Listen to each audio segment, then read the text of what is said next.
Hey everybody, Michael Fabiano here with Sports Illustrated Fantasy, and hey, the fantasy playoffs are almost upon us. One more week, which means the waiver wire is more important than ever, and with help on who to add off the wire, we bring in SI's fantasy analyst, Jen Piacenti. And Jen, let's start off at the quarterback position. You know, a certain quarterback last week had 4 interceptions and still scored over 20 fantasy points, and he's got a pretty favorable matchup this week.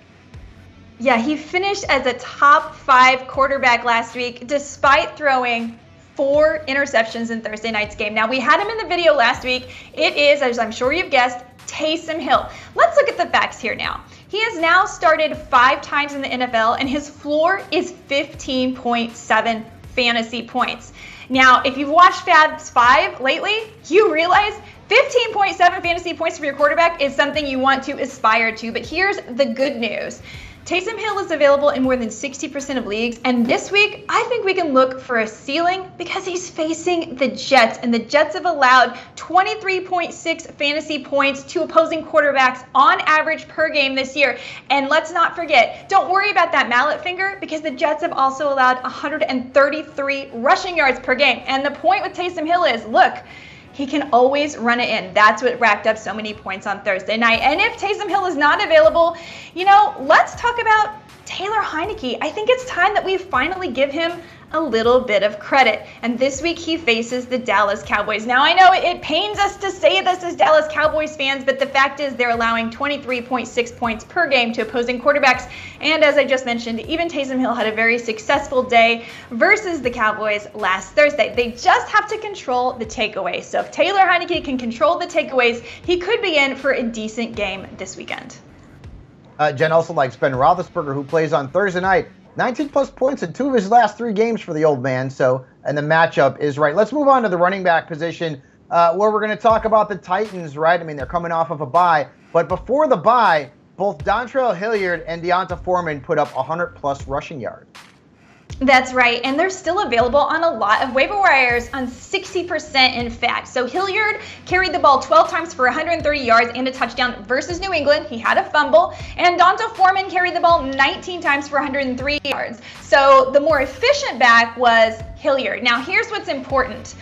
We know that the Titans are completely beat up. You know, Derrick Henry is on the IR. A.J. Brown is on the IR. Sure, Julio Jones has been cleared to return this week, but I mean, let's be real here. We know what Julio Jones is probably going to do to us. He's either going to be limited, he's going to leave the game early.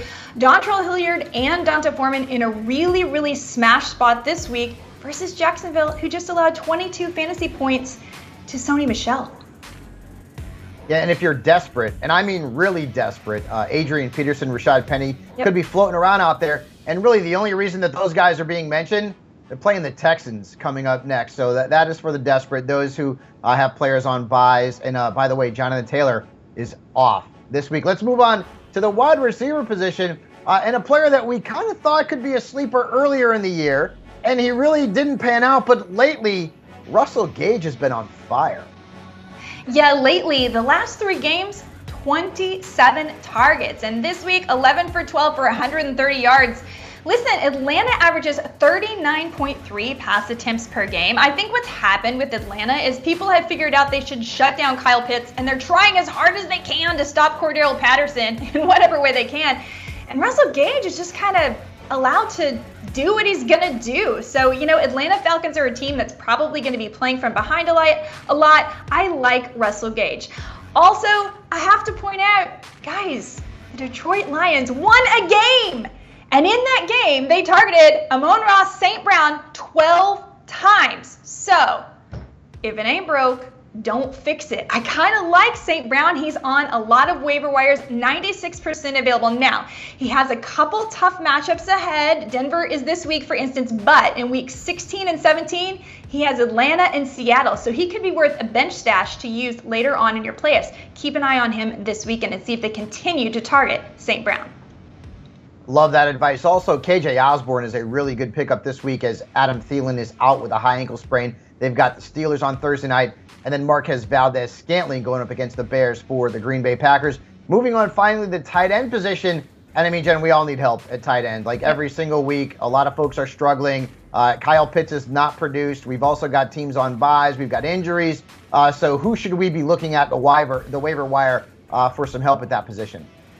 I actually think we can find some help on the waiver wire this week. So this is positive news. You mentioned Adam Thielen's high ankle sprain. We don't know how long he's going to be out yet, but certainly at least this week. Well, after he left the game, Tyler Conklin slid into that #2 receiver role with 9 targets. Now on the season, Conklin has seen 14% of the targets for the Vikings. That's only behind Thielen and Jefferson. He's had 14 red zone targets on the year. That's tied with Hunter Henry and Mark Andrews. So you could do a lot worse than Tyler Conklin. And as far as your playoff stretch, you got to take a look at Ricky Seals-Jones. It looks like Logan Thomas will be out at least for a while.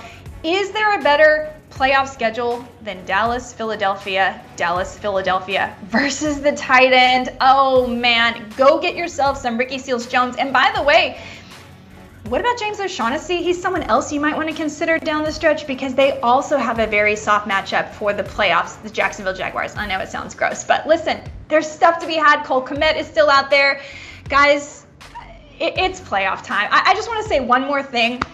If you have already secured your playoff berth, please don't make the mistake of dropping someone because of this bye week. This is the last bye week. So, you may need to forego a win to make sure you don't drop anyone important to assure yourself a win this week. You don't need a win this week anymore. You need a win next week. So it's time to start planning for your wins next week. And because of that, there are probably other people in your league who need to win this week. So take advantage. Look a week ahead on the waiver wire. And that's how you bring home that crown.